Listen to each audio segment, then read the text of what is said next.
Dan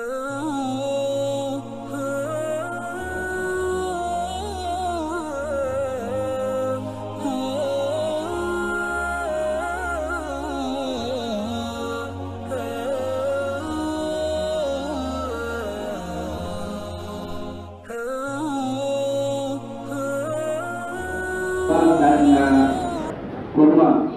Jadi pada tuan-tuan yang ingin mendapatkan jadi tanpa membuang masa, kita menyebut Ustaz untuk menyampaikan kuliah.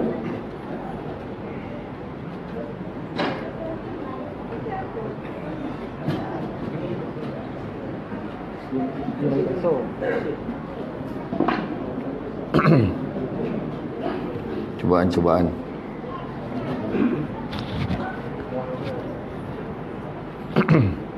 A'udzubillahi minasyaitonir rajim. Bismillahirrahmanirrahim.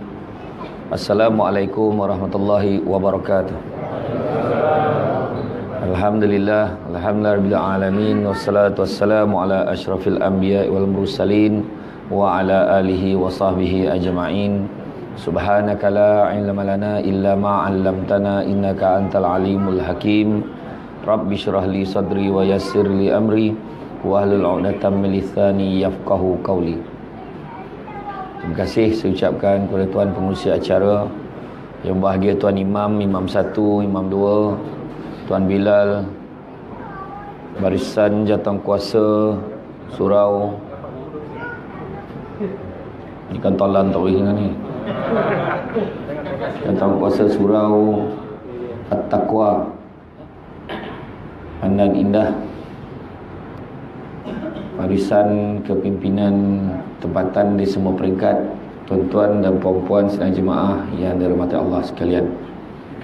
Bersyukur kita kepada Allah Subhanahu Wa Taala kerana pada malam ini kita berada di dalam taman syurga, memetik-metik buah-buahan di syurga, kerana berada di dalam majlis ilmu yang mana malaikat insya-Allah menaungi kita walau apa pun yang kita buat di dalam majlis ilmu pada malam ini. Jadi malam ni tajuk tidak diberikan, maka tak ada limit lah. Memang ikut suka penceramah lah. Kalau pula lauk udang galah, kena ceramah lama sikit lah. Jadi saya pun rasa seronok lah petang sini kan. Baru 2 hari lepas ke 3 hari lepas saya ceramah ke Ampang Jaya, Majlis Pembenaran Ampang Jaya. Jadi malam ni sini kira lah kan.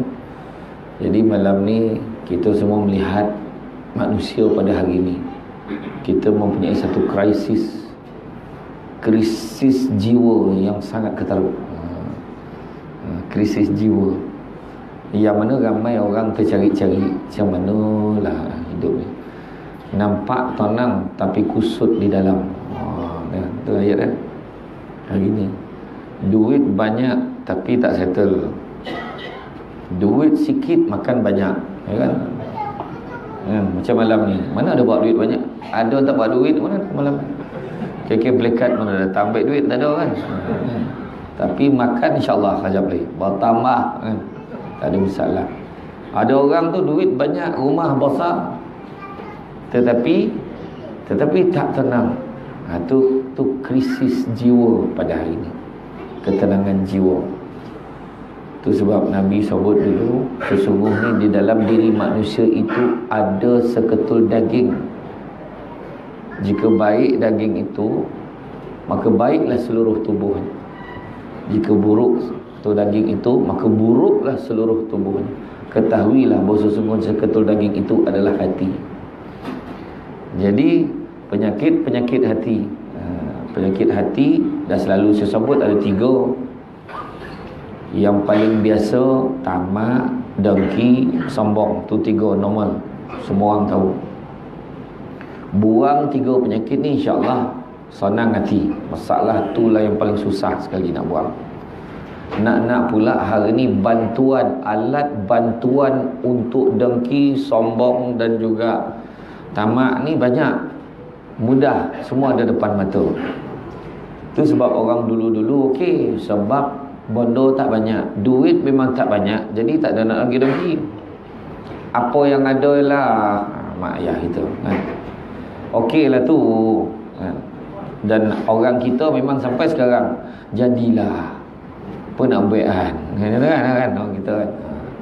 Jadi benda tu memang menjadi asas dalam tubuh badan kita. Jadi kalau ditanya-tanya lah, ada banyak sebab kenapa hati tak tenang, kenapa jiwa tu, krisis jiwa tu. Saya ada jumpa dengan seorang tuan guru lah, tuan guru. Saya pernah mengadu masalah yang sama lah. Saya tak tahulah, kadang kita jumpa orang, kita golak-golak ni kan, kita dengan orang-orang campur semua okey, tapi hati ni tak tahu apa masalah, ada benda tak settle. Pernah tak rasa macam tu? Saya selalu tu kan, selalu macam tu. Nak pula time nampak perempuan lagi lah, entah apa hal lah kan. Oh ma kan, tengok rumah, ya Allah apa hal ni kan, macam tu kan. Kita boleh tahu riak muka tu kan. Jadi kadang-kadang apa, jadi tuan guru ni kata amalkan lempek perkara, amal lempek perkara insya-Allah. Tapi sebelum nak bagi lempek perkara ni kan, nak tengok apa masalah penyakit hati kita. Biasanya ada 7 perkara. Biasanya ada 7 perkara menyebabkan hati kita ni tak tenang. Nombor 1, masalah yang paling besar sekali apa dia? Susah nak minta maaf dan susah nak maafkan orang. Satu penyakit yang paling besar. Tanya balik, kadang-kadang dia punya marah kan, dan orang benda lain dan orang lain dia tak kisah, tapi dengan dia tak dapat, dan sampai bila-bila dan tak maafkan dia. Tu ayat orang kita, kecuali masyarakat di Pandan Indah. Ayat kan, kaedah tu kan. Dia susah nak minta maaf dan susah nak maafkan orang. Kadang-kadang orang tu minta maaf, cakap senang lah, tak rasa, tu ayat dia. Sedangkan Nabi aja suruh minta maaf. Malahan Nabi ni bukannya minta maaf ya, Nabi boleh minta maaf untuk orang lain. Nabi sanggup terima hukuman untuk orang lain. Tu Nabi. Pernah sekali Nabi pergi berjalan-jalan, Nabi ternampak kat pasar seorang budak menangis. Budak ni hamba sahaya, dia hamba kepada adalah tuan ni. Kenapa? Sedih Nabi tengok dia. Kenapa? Duit aku hilang kata. Duit hilang berapa? Nabi pun bagi ganti. Senyap dia. Nabi pun jalan. Tengok nangis lagi. Tengok jumpa budak tu lagi. Masih lagi. Kenapa? Aku takut aku kena rotan sebab aku dah lambat balik dia tu. Nabi kata tak apa, mari ikut aku pergi. Bila pergi sampai dekat rumah, mana ni rumahnya? Ni rumah. Nabi pun bagi salam. Assalamualaikum warahmatullahi. Tak jawab. Assalamualaikum warahmatullahi pun tak jawab. Kali ketiga Assalamualaikum warahmatullahi pun jawab. Waalaikumsalam warahmatullahi. Pasal ni ada beberapa orang perempuan. Rupanya tuan kepada budak ni perempuan. Bila keluar, kenapa kau lambat bagi salam? Kau tak dengar kau bagi salam? Sesungguhnya kami dengar kamu memberi salam ya Rasulullah. Habis kenapa lambat? Kami saja biarkan kamu mendoakan kami banyak kali. Dia jawab sampai kali ketiga baru dia jawab. Jadi bila kali ketiga tu Nabi pun cerita, ni budak ni dia takut nak balik, sebab takut nanti kau hukum dia kerana dia lambat balik. Dia takut kena rotan. Boleh tak kau janji supaya jangan rotan dia? Ataupun kalau kau nak rotan juga, kau rotanlah aku. Nabi siap angket kan ni, suruh rotan Nabi. Bayang, Nabi minta maaf bagi pihak orang, dia lembek, dan Nabi sanggup terima hukuman bagi pihak orang. Bayangkan punya lembut. Menangis perempuan tu, tak apa ya Rasulullah. Malahan Nabi siap, perempuan tu siap merdekakan budak tu. Macam tu sekali lah Nabi. Lembut hati Nabi ni, memaafkan. Surakah, dia ni memang bercita-cita nak bunuh Nabi, sebab puak Quraisy ni tawarkan duit kalau kau dapat bunuh Nabi. Dia naik kuda kan, naik kuda, tak kenapa roket nak sampai ke Nabi tersungkur. Bila tersungkur, Nabi kata, yalah, Nabi tahu dia nak bunuh dia, Nabi biar. Kali kedua pun macam tu, tersungkur. Kuda tu mesti jatuh. Roket-roket sampai ke Nabi, jatuh kuda tu, tergelincir lagi orang. Akhirnya setelah banyak kali sudah ponek dia tersungkur, dan Nabi, kalau kita lepas tersungkur mana terpijak kan. Tapi Nabi tak, Nabi maafkan dia. Bila Nabi maafkan dia, akhirnya dia pun surrender masuk Islam ni. Begitu juga dengan Daksur. Nama Daksur. Daksur ni dia pun nak bunuh Nabi. Dan sekali dia ambil pedang dia letak dekat leher Nabi ni. Sekarang siapa yang akan selamatkan kau, wahai Muhammad? Nabi senyum, Nabi jawab, Allah mengelotak tubuh badan dia. Bila mengelotak, jatuh pedang tu. Nabi pula ambil pedang tu. Tapi Nabi senyum meletak. Sekarang siapa akan selamatkan kau? Tak ada siapa. Tak apa, aku maafkan kau. Dia letak, Nabi tinggalkan. Dia sebabkan kasih sayang Nabi, langsung masuk Islam. Nabi tak balik, kita cubalah kena pelompang sikit ni tengok. Tak sengaja pap la ilaha illallah dan pantang batu orang musik pipi dia ni, contoh kan. Contohlah kan. Tu Nabi. Jadi makna minta maaf susah, memaafkan pun susah. Kadang-kadang tu sebab dalam standard persaudaraan dalam Islam ni ada dua standard. Kena tahu. Yang pertama nama ithar. Ithar ni biarlah kita susah, yang penting orang lain senang. Payah nak buat tu. Kita susah, orang lain senang. Boleh buat? Ya. Pinjam duit dia nak pakai, dia nak ada RM10 tapi tak apa, nah kau ambil dulu. Dan pandailah dia cari dia. Dapat tak macam tu? Tak dapat tau. Termasuknya bercakap ni. Bukan cakap orang tau. Kan kita menolong orang tak ada sampai tahap menyusahkan diri kita sendiri. Tapi tu tahap yang paling tinggi iman itu. Dia sanggup, contoh kita dah kumpul duit. Kan? Ada berlaku kat Malaysia ni. Dia dah kumpul duit nak pergi umrah. Dapat dah kumpul 3,500, kawan dia nak pinjam, boleh tak dia nak pinjam? Ambil lah dia bagi. Akhirnya entah macam mana, tak sampai pun orang tu bayar balik kat dia, ada orang lain sponsor dia pergi umrah. Tu dah. Tapi kita yakin makna dia yakin masa tu duit tu bukan hak dia dah. Pergi ke orang. Tuan, kita sanggup tipu utama, memang tak ada adon. Kan? Memang tak ada. Sebab lepas ni ubah perangai tu. Ubah perangai beg duit tu, kalau nampak duit besar, jangan sayang, doreh pecahan. Boleh pecahan sebab supaya standby nak tolong orang. Dalam hati tu kita niatnya dan pecah duit ni senang nak sedekah, nak tolong orang. Masa tu dah kira pahala dah, niat baik dah kira. Tu sebab Allah Ta'ala Maha Pengasih, Maha Penyayang. Kawan pun datang, kita dah pecah dah duit 10 susu 10 kan. Tadi saya kata kita makan tu pecahan ada RM95. Waalaikumsalam. Aku minta tolong. Apa kau nak? Aku nak pakai duit. Berapa kau nak? Tak apa ganjat tu. Berapa kau nak? 100. Ambil. Tahu bagi RM10. RM10 ni. Itu okey lah tu. Kata kan. Nampak. Tapi kita bagi. Dia pun akan fikir tau. Alhamdulillah daripada tak ada. Dia akan fikir. Kan ada kat bagi daripada tak bagi. Macam tu lah kira kan. Tahap kita macam tu kan. Jadi tahap yang pertama tu susah, tapi ada tahap yang kedua. Tahap yang kedua tu nama dia salamatus sadri dalam persaudaraan ni. Salamatus sadri ni maknanya berlapang dada. Tak ada bersangkut-sangkut dengan orang, tak ada marah dengan orang. Itu tahap kita. Tu sebab kalau kawan kita tu buat dia tak bagi duit, contohlah contoh dia pinjam duit dengan kita, dia tak bayar gitu. Dia memang tak maafnya. Dia dah lah nak pakai duit. Usahlah kita marah kan, kita marah. Tapi kalau orang terbelakang dada, biarlah agak belum ada duit dia agak ada sok dah bayar. Bang, tak bayar lagi agak dia terlupa. Biarlah. Mak, lapang dada kan senang. Ya, orang perempuan ramah kadang bodoh macam tu bapa lagi. Ya, bukan perempuan pandang indah tempat lain. Perempuan pandang indah okey. Kan? Ya. Kan? Bab duit memang itu jadi hal. Ya. Tu sebab dulu sahabat, saya tak ingat siapa nama, Khalid bin apa. Dia dapat duit 200,000 dirham dia bawa balik. Monong. Isteri tanya, "Wahai suamiku, kenapakah kau bersedih?" "Aku bawa balik duit 200,000 dirham." Sedih. Kenapa? Aku tak tahu macam mana kita nak jawab dengan Allah nanti, tanggungjawab atas duit ni. Mana kita belanjakan, mana kita nak belanjakan duit ni. Besok Allah Ta'ala bertanggungjawabkan setiap satu dirham yang kita belanjakan. Jangan risau wahai suamiku. Maka isteri dia panggil orang-orang miskin, anak-anak yatim, bagi semua sikit, bagi. Akhirnya habis, baru senyum lelaki. Nampak? Nak tunjukkan apa? Daripada zaman Nabi makin sahabat sampai zamannya, perempuan main peranan untuk settlekan hal duit ni. Nampak?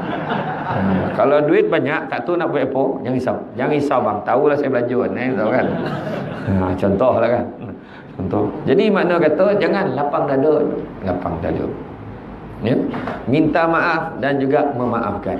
Dan ayat yang kan selalu kita cakap, kau ni maafkanlah dia, sedangkan Nabi pun ampunkan umat. Kita selalu sebut.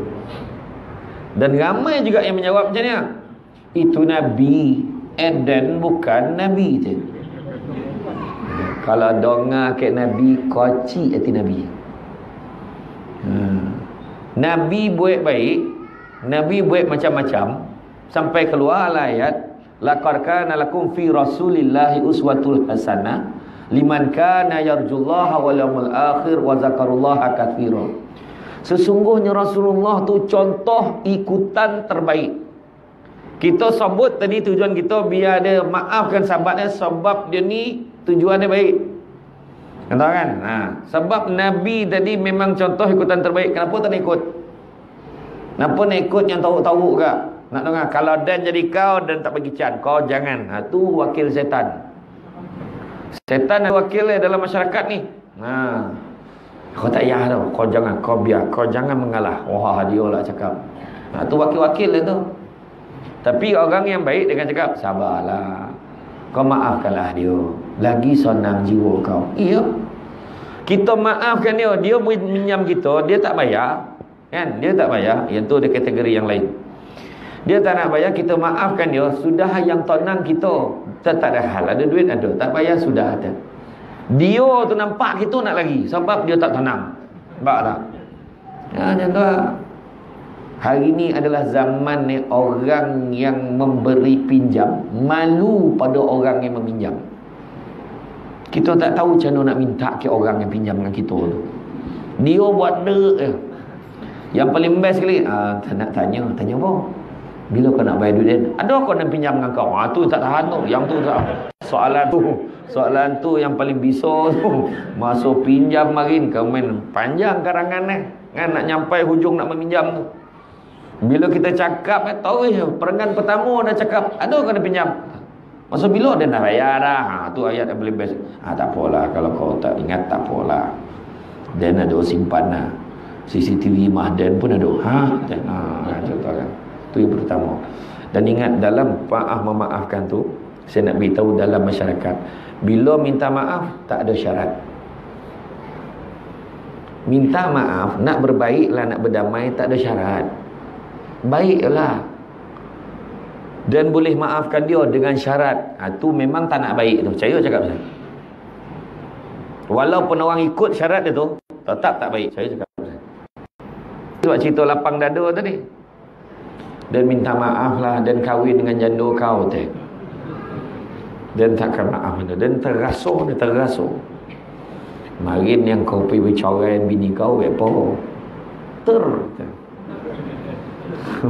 Kat Somban ada satu kes, dia 10-11 tahun lepas, orang tua dia marah bini, kau cubalah tak pasang baik nyamuk, kau tak pasang baik nyamuk jatuh talak dia kata tu. Bini cakap, yalah lepas masak kan pasang lah, lepas masak konek tololap pagi sok bersoda, jatuh tak talak? Jatuh kan. Tanya balik niat ni, memang jatuh.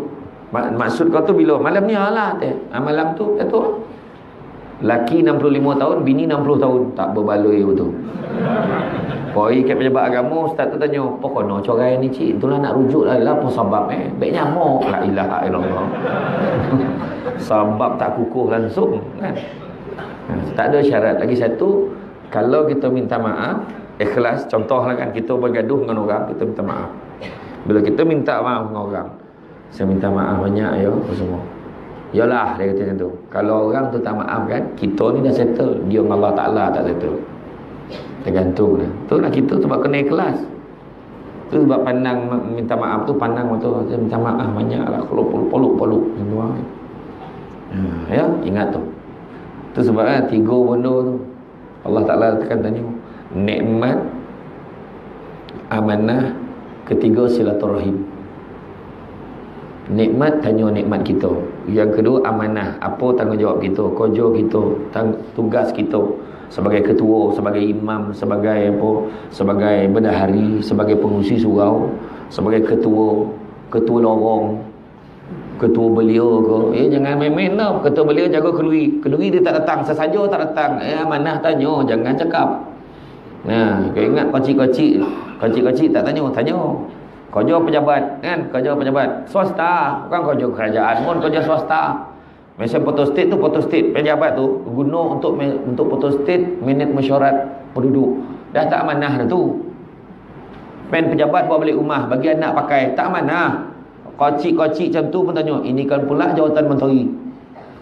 Ya, saya kata memang ya, jawatan tak kisahlah sebagai ketua semua tanya. Wakil rakyat tak kira lah dia pembangkang ko, dia kerajaan ko, semua tanya. Kan? Jangan main-main. Jangan risau, ni tahun ni, jangan risau. Dia heran tau, dia heran. 2 minggu boleh hari-hari ada. Tapi tiba-tiba hilang 5 tahun. Tu ni dah musim ni musim ya. 2 minggu kempen hari-hari datang kampung, tak ada masalah. Lepas dah pegang jawatan 5 tahun huyuk. Sibuk lah jam-jamnya menyampah tengok Tapi ini saya merujuk pada pilihan raya di Afrika, bukan Malaysia. Okey ya. Jadi makna kata bila minta maaf tadi macam tu dia. Dan yang kedua tadi cerita tentang amanah. Yang ketiga silaturahim. Barang siapa yang memutuskan silaturahim, tergantung amalannya. Allah Ta'ala tak terima. Kita beramal banyak tergantung kena hang tak sampai teh. Itulah kira. Jangan memutuskan silaturahim. Pernah sekali Nabi jalan, nampak sekumpulan orang duduk. Nabi kata, barang siapa yang memutuskan silaturahim, sila tinggalkan majlis ini. Bangun seorang pemuda, bangun tahu dia cari makcik sebab dia ingat dia pernah putuskan hubungan dengan makcik. Dia sedar Nabi rujuk kat dia. Peter datang, dia jumpa Nabi. Ya Rasulullah, aku dah pun minta maaf pada makcik aku dah berbaik dengan makcik aku. Nabi kata, kalau kamu memutuskan silaturahim, bala tu bukan jatuh kat kau ya, tapi seluruh kaum tu akan dapat. Macam tu. Tu sebab kita boleh nampak, bila bergaduh sesama masyarakat, payah semua masyarakat tu. Bergaduh ketua, contohlah ketua kampung dengan ketua lorong bergaduh. Contohlah kan, tak ngam dah, tak nyana. Pengurusi KRT ketua kampung contoh. Bergaduh, dua-dua kita baik dengan dia, kan payah nak jumpa dia, kau jumpa dia. Payah. Akhirnya seorang pilih ni, kejap ni dah tak ngam, ni tak ngam, pecah. Macam tu berlaku. Tu sebab sampai hari ni kita tak boleh nak tibai Yahudi tu. Yahudi tu secoet tu nak secoet. Tak ramai, sekelumit je, tak ramai orang ada. Tapi sebab apa dia kuat? Sebab dia bersatu. Orang kita ni tak ada dah. Boleh bergaduh benda-benda kecil pun boleh gaduh. Allahu Akbar. Ni kalau tak kena gaya kat surau pun boleh masuk air tu. Masuk air. Malam gang, lepas ni kan makan jamu bagi seorang sikit. Tukang masak yang beriau tang siang tadi, sudah mihun untuk dia tak ada. Dia beriau pada siang tadi. Mampulah dan tak nak tolong ni dah kata. Tapi bungkus-bungkus dia punya tak ada. Bayangkan. Tapi sini taklah, tempat lain.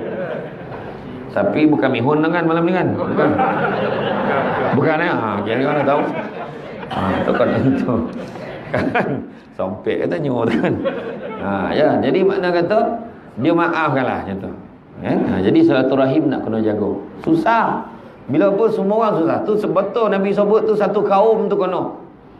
Nabi ni bila cakap, benda tu kadang tak nampak masa tu. Zaman kita nampak. Mana tak? Macam jiran lah. Sahabat tanya, ya Rasulullah, siapa jiran kita? Nabi kata, 40 kiri, 40 kanan, 40 depan, 40 belakang, 40 atas, 40 bawah. Monung sahabat. Kiri kanan faham, depan belakang faham, atas bawah tu. Macam mana dia pandang atas? Macam mana tu Rasulullah? Kau ikut je lah. Rupa zaman kita baru jumpa. Rumah flat, apartment. Makna bila sebut 40 kiri, 40 kanan, 40 depan, 40 belakang, 40 atas, 40 bawah, kita kena baik dengan 40 kiri, kanan, depan, belakang tu. Kalau tak boleh baik dengan jiran atas bawah, pindah. Itu kita siapa duduk atas pun tak tahu. Mencurah mengamaki hamun celaka betul orang atas ni. Kena pun tidak kan. Tengok. Faham tak? Tu sebab persatuan penduduk tu selalu dia baik majlis. Baik majlis turun sebab kita kena baik dengan semua. Kan macam ni. Tu sebab surau ni tak ada masalah. Sebab setiap kali ceramah memang macam ni ramai. Okey tu. Kan semangat imam kan. Mana tak semangat subuh macam ni punya ramai. Hui kan. Cara golak tu tak ada harapan. Kan dia pun pandang Yoko tu kan. Dia pun sampai boleh tanya Yoko tu kan. Contohlah kan. Jadi tak apa. Maknanya cerita tadi silaturahim. Memaafkan satu dengan yang lain. Itu satu. Nombor dua, kenapa hati kita tak tenang? Yang kedua adalah disebabkan oleh, sekejap nak ingat balik. Dengar mah terlupa tu. Yang kedua adalah disebabkan oleh kita kurang menjaga solat. Solat tak jaga. Kenapa tak jaga solat? Sedangkan solat itu tiang agama. Itu sebab saya selalu cakap, perjuangan Nabi salah satu yang paling utama adalah mentauhidkan Allah. Bila tanya bab mentauhidkan Allah ni, ya tak kita mentauhidkan Allah? Ya tak. Saya tanya, betul ke kita mentauhidkan Allah? Memang. Tapi kalau dirujuk kepada fakta kes, macam tak mentauhidkan Allah. Allahu Akbar, Allahu Akbar. Azan maghrib. 7 hari mencintaimu. Biar aku jadi penunggu. Abang Bomber, I love you. Suri hatiku Mr. Pilot. Tak adalah. Tapi pada pukul 7 itulah drama Melayu mula bersiaran. Dan berapa ramai baru-baru ni keluar fakta 7.2 juta rakyat Malaysia menyaksikan, mengikuti drama 7 hari mencintaimu dengan bangganya. Tanpa sadar 7.2 juta itulah lekor time maghrib. Itu sebab saya suruh tu tukar waktu tukar waktu pukul 6 sampai pukul 7. Selalu saya cakap lekor nak drama tak habis-habis. Setan akan kacau kita time tu lah. Ya. Dalam khutbah terakhir Nabi kata syaitan dah lama berputus asa dalam untuk menyesatkan kamu dalam perkara-perkara besar. Dia takkan suruh kita keluar agama pun, tapi dia tak pernah berputus asa untuk menyesatkan kamu dalam perkara-perkara kecil. Macam tu lah. Allahu Akbar. Dah maghrib lah. Tak apa dah, sompek lagi. Syaitan tu bisik, sompek lagi. Tak pun waktu iklan kan kau semayang kata. Time iklan dia pun semayang. Syaitan pun bisik, tak dah habis iklan. Tak dah habis iklan. Tu macam cowboy semayang kan. Dah mula. Tu masalah ni. Solat nak kena jaga. Solat yang paling kritikal dalam keluarga Islam di Malaysia. Solat yang paling kritikal, maksudnya yang selalu tinggal lah, subuh isyak. Nak ubah keluarga kita jadi okey, jaga subuh. Jaga subuh. Paling cantik sekali subuh berjemaah. Jangan semayang orang perempuan jaga rumah tu perangai orang perempuan. Bang, bangun bang. Biasa dia kojut laki tu, dia dah selesai semayang. Dia nyosai tongkuk dia dulu. Jangan kojut, bang, bangun bang, kita semayang sama. Tak confident lah. Jangan nak tahu kita confident. Pergi belajar. Orang lelaki kena jadi imam kat rumah. Subuh pun subuh lah. Ajak anak-anak sekali. Biar barulah kita bayangkan tak tenang hati kita pergi kerja. Logo tu pergi kerja ni. Kenapa lah pagi tadi semua semayang subuh dengan anak-anak dan semua subuh tu. Macam tu lah. Lepas tu anak kita pula, ya Allah, komplain, abah semayang subuh tak semangat. Mana nak semangat? Masuk bilik air, kumur-kumur, ambil wuduk tu jadi imam. Allahu Akbar. Bismillahirrahmanirrahim. Alhamdulillah Rabbil Alamin. Waladhdallin. Tiba-tiba dah waladhdallin. Ayo, dia skip lah kan? Sebab dia ngantuk. Masuk, mandi, gosok gigi, semua segarkan badan. Lepas tu barulah fresh. Lurus dah rapat kansaf. Bapak hebat. Allahu Akbar. Bismillahirrahmanirrahim. Barulah bini tu suamiku dalam hati ya kan. Anak pun hari-hari dipaksa-paksa. Payah nak kajut anak kan. Senang ya. Kajut teknik mengajut anak dengan anak mak mentua. Faham? Laki kita lah anak mak mentua tu. Cara kajut seolah-olah rumah terbakar. Bangun api. Tu bangun mana? Api mana api? Api neraka. Macam tu cakap. Macam tu cakap. Biar dia bangun. Apa ya hawana kan? Macam tu kaedah kajut. Lepas tu semain subuh. Tanpa sadar, manalah tahu dengan izin Allah. Bila kita meninggal besok, anak-anak kita dah kahwin. Yang kita subuh sesama nak. Boleh bang? Suka sangat. Bukan apa. Arwah abah-abang dulu tak pernah tinggal semayang subuh, mesti semayang sama. Abah selalu cakap, nak selamat hidup, jangan tinggal subuh jemaah. Ya yang dapat saham gitu dalam kubur. Dia anak ikut. Kita bagi anak kita ilmu tau. Benda yang untuk diikut. Kadang-kadang benda sikit dia tanya, Mak, kalau baca tahiyat kan, macam masa bila nak angkat jari tu mak? Mana sekocik dia? Wah senang ya. Asyhadu an la ilaha illallah. Lepas tu dia sampailah kat orang lain. Dia belajar tu daripada kita. Dia percaya yang apa kita buat tu. Setiap kali dia buat sebab dia ingat apa kita ajar, apa pahala. Pak. Tapi kan tengok ada acik sebelah tu masa sembahyang tu caca-caca ni jari caca-caca ni. Tu kau tanyalah dia apa sebab tak dapat nak jawab tu dah. Caca-caca ni dia siap suluh caca-caca ni tunjukkan. Jangan adalah orang dia ikut mana imam duduk tu. Macam ni ada imam sini lah, imam seorang kan ada. Macam-macam orang ni kan. Tapi kita ajar anak, jangan ajar benda tak elok. Kan abah marin mana joget lambat tak pergi. Cerita kan anak kan. Anak pula makna boleh lah pergi joget lambat ni nampak. Kita yang bagi saham saya tak sengaja, saham akhirat, saham yang tak elok. Nampak jaga solat ni tiang agama. Nabi sendiri kalau kita tengok apa pun Nabi sebut solat. Khutbah terakhir Nabi pun Nabi sebut sembahlah Allah, dirikanlah solat 5 waktu. Bayangkan Nabi dah minta banyak kali masa Isra Mi'raj.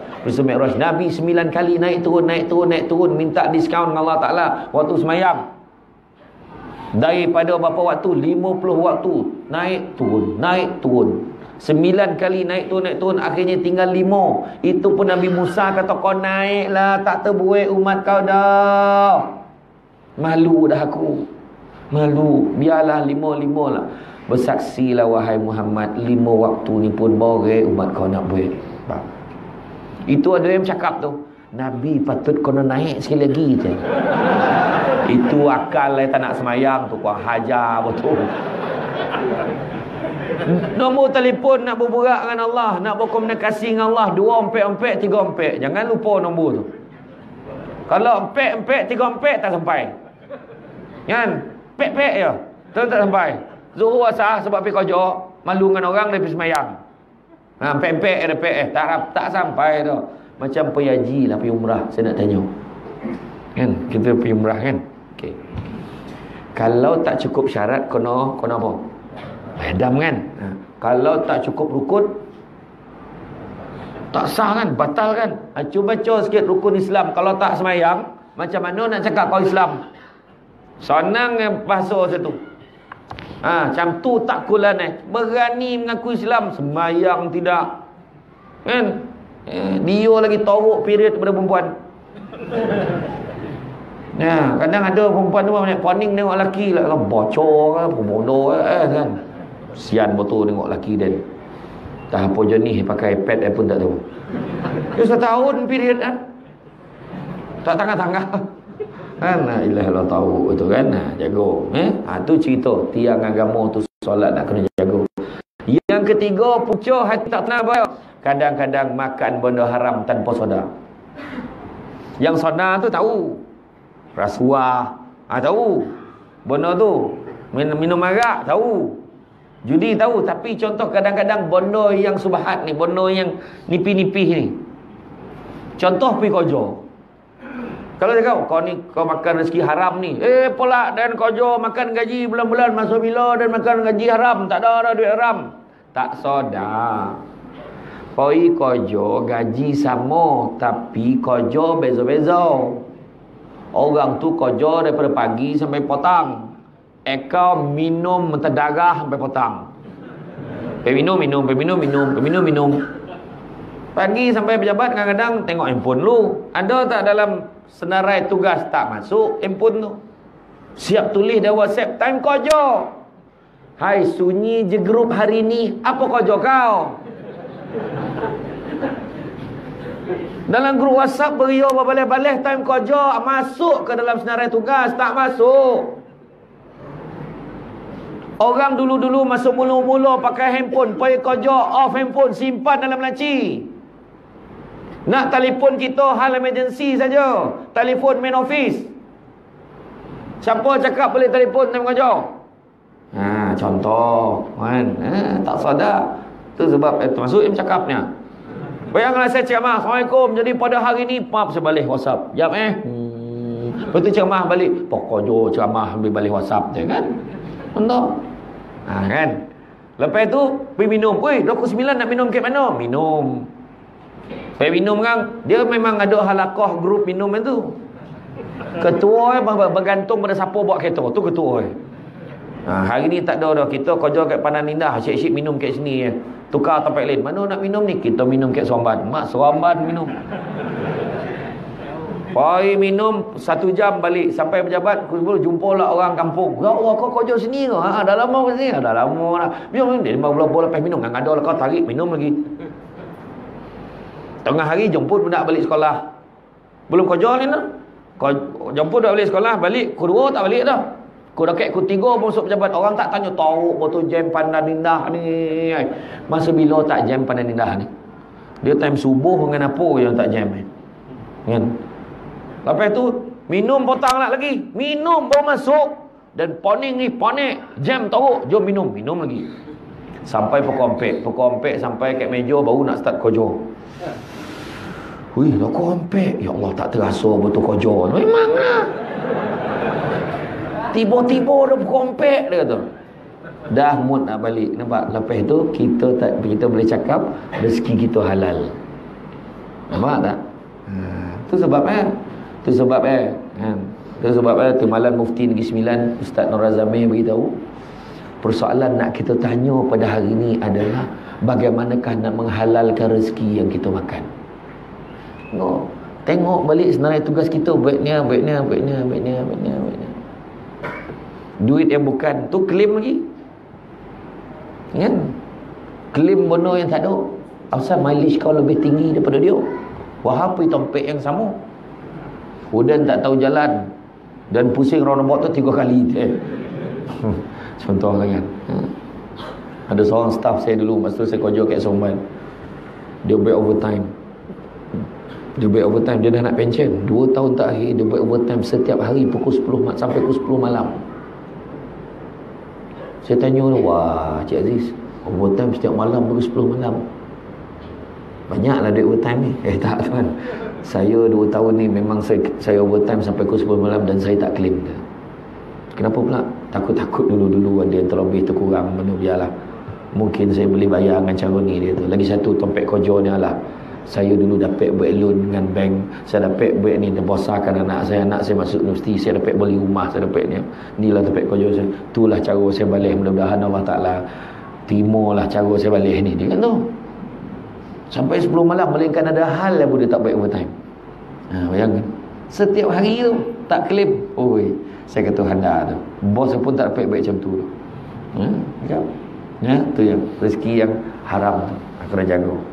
Itu sebab dulu Ibrahim Adham pernah didatangi oleh seorang lelaki.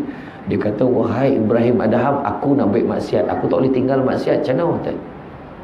Maka Ibrahim Adham kata, boleh.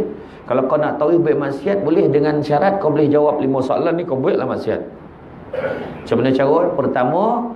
Pertama kau cari tompek yang mana Allah Ta'ala tak nampak kau. Mana datang ni? Semua nampak. Tahu tak apa. Soalan kedua kau jangan makan rezeki yang Allah Ta'ala bagi. Makan rezeki lain. Semua Allah Ta'ala bagi. Yang ketiga, kau jangan duduk di muka bumi Allah, cari muka bumi lain. Ada tak? Oh, ada satu tanah ke Ampang berbuka, tak tahu siapa punya. Itu pun Allah Ta'ala punya. Kan? Yang keempat, kalau malaikat maut datang nak cabut nyawa kau tangguhkan. Wahai manusia, aku nak cabut nyawa kau. Macam ni lah. Dan sibuk ni. Kau datang dalam minggu depan. Boleh tak kan?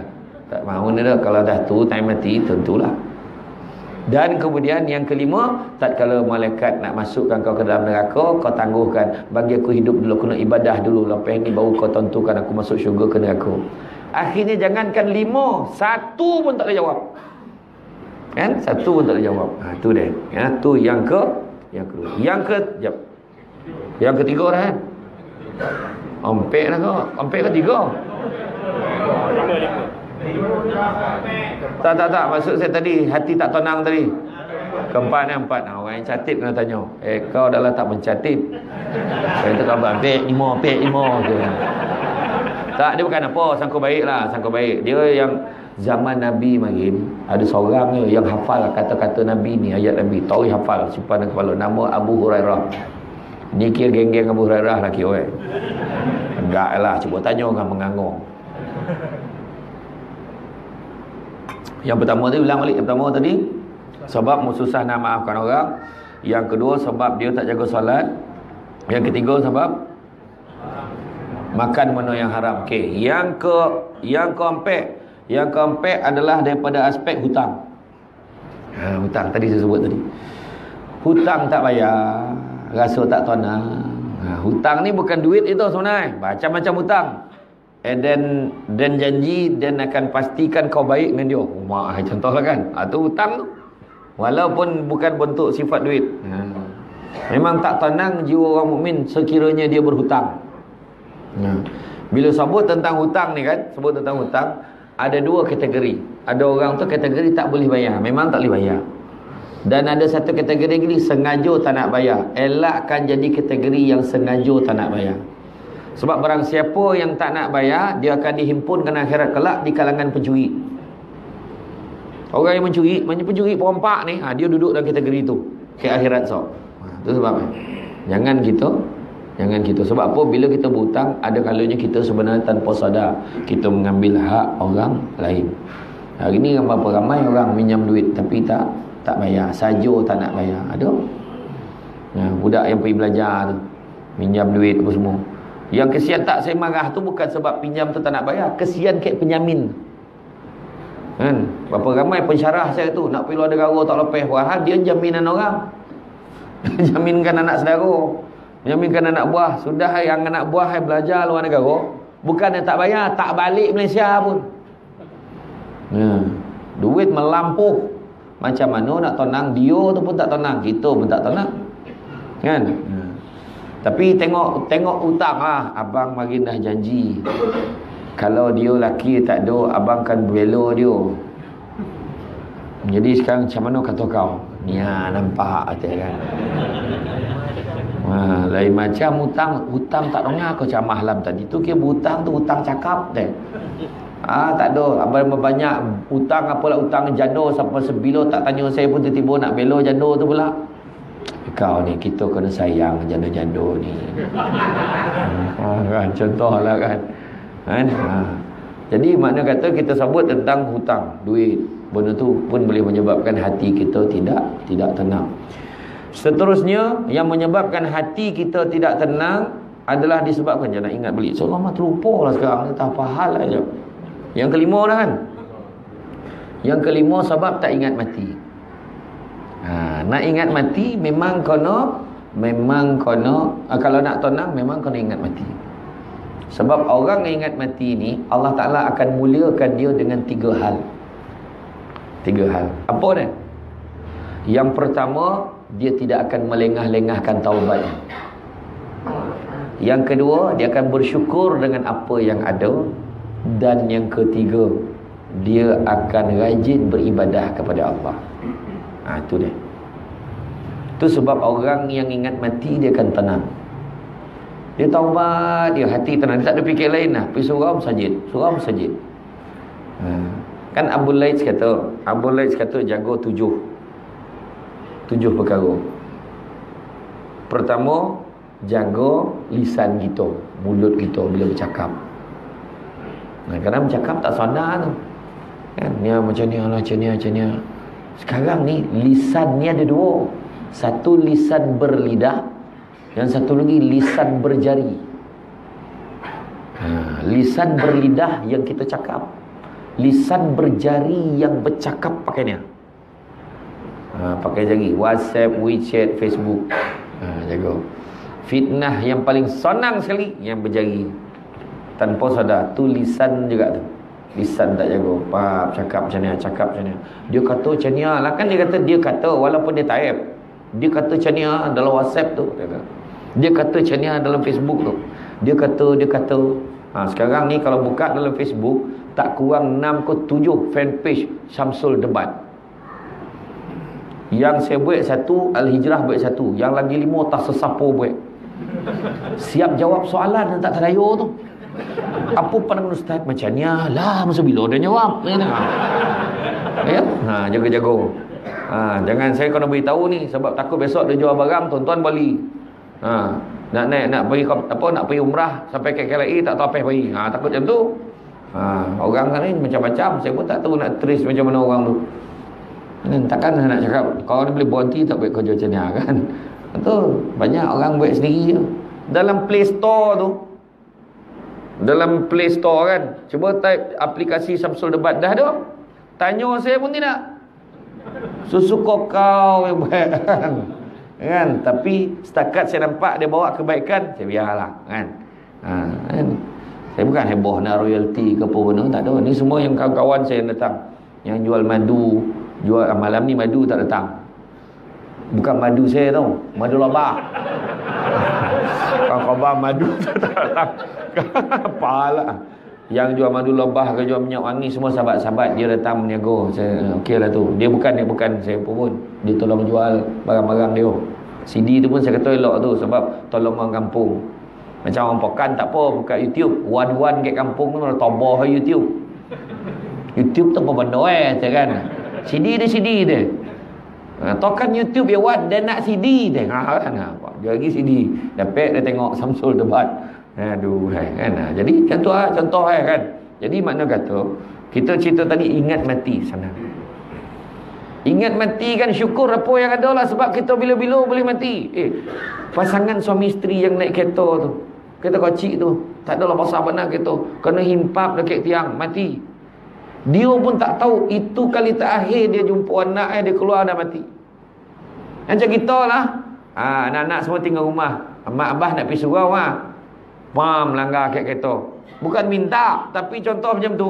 Anak pun tak sangka tu lalas dia nampak mak abah Mana kita tahu mati bila-bila masa. Malah dan lebih baik lagi Nabi pula, Nabi minta umur kita jangan panjang-panjang supaya boleh agak lebih kurang. Sebab Nabi sayang kita. Ya Allah sayang Nabi kat kita. Nabi sayang kat kita. Nabi kata jangan bagi umat aku umur panjang-panjang. Kita nampak macam tu, kenapa pula? Biarlah umur kita panjang kan. Tapi fikir balik supaya kita senang agak umur kita. Selain daripada aksiden, selain daripada apa, kita akan mati secara semula jadi. Biasa umur kita tak ada sampai 100 tu. Ni kalau 60 tahun biasa, 70 tahun ekstra, 80 bonus, 90 gegar vaganza. Kan. Kalau 100 jadi manusia tertua ke pandan ni. Kan?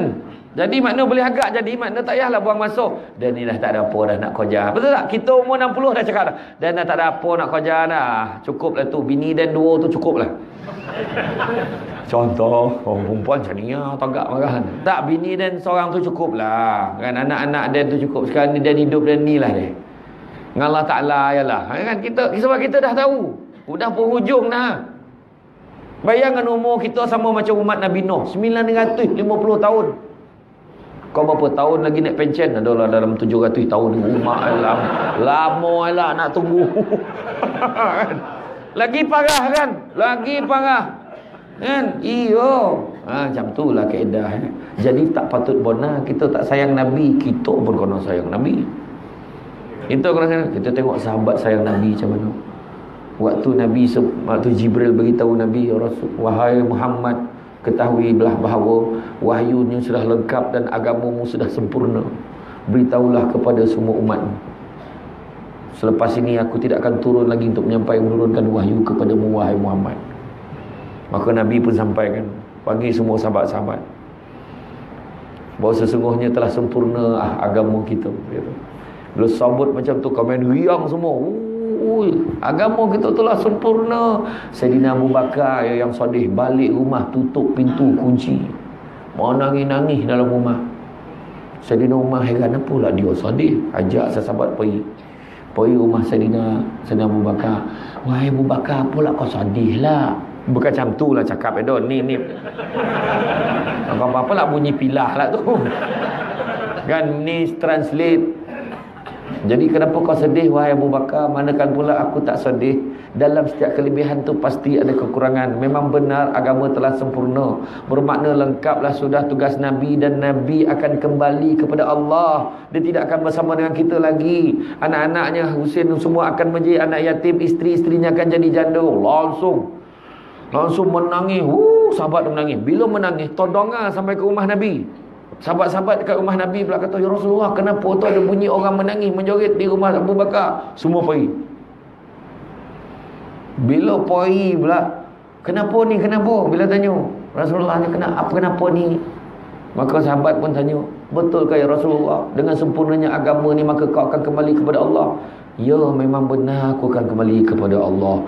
Menangislah semua lagi teruk. Saidina Abu Bakar lagi kuat sampai tumbang.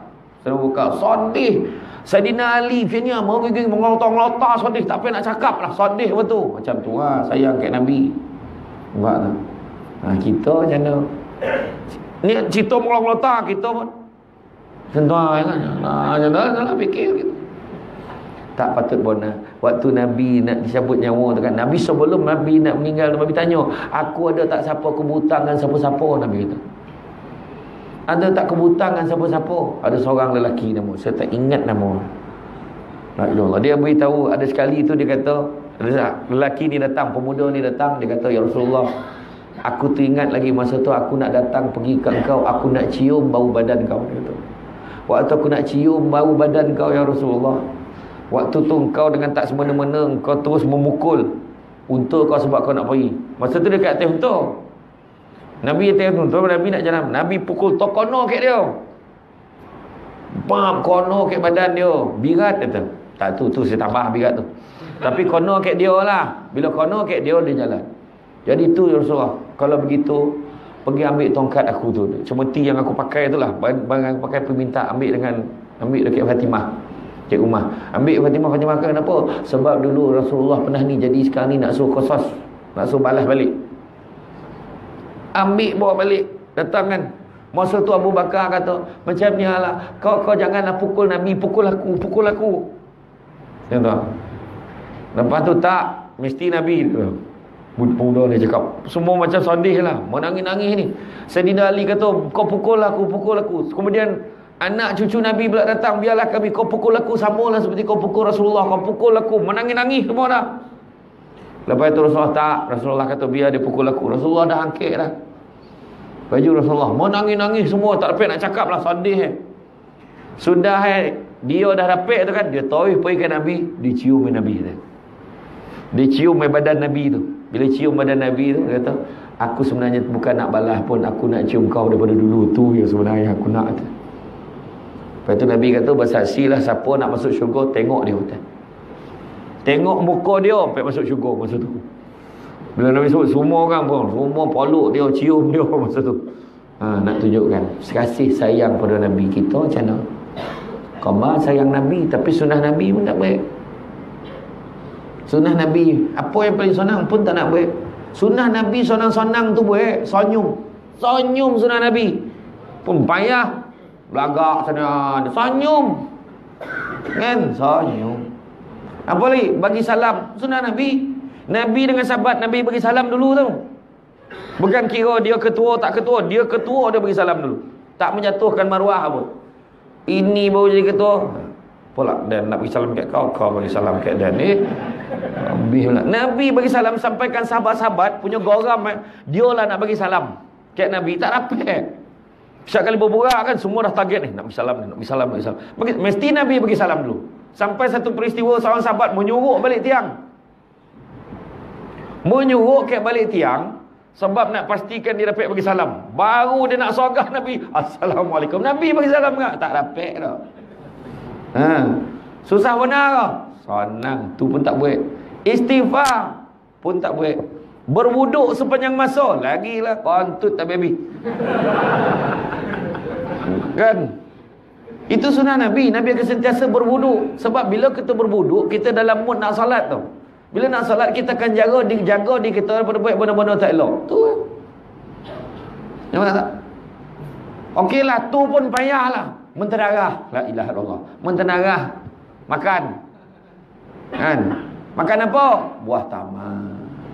Buah kurma. Makan tak buah kurma? Bila makan? Poso. Ijma' ulama' semua sependapat. Bulan poso lah kita makan. Aduh, hai. Makan nak buat bulan poso mulalah nazak kawan tu. Ya sab tayo. Kan nazak punya tu. Ya sab tayo. Raya yang meninggal. Nak sonyap tak bunyi ni dah. Tahun ni jangan risau. Bulan 5 sok bunyi ni lagi. Sab tayo. Kan? Dua bondo dan dua makanan dalam rumah Nabi yang memang ada. Pertama buah tamar, kedua madu. Ingat tu perempuan. Mesej mesti sampai.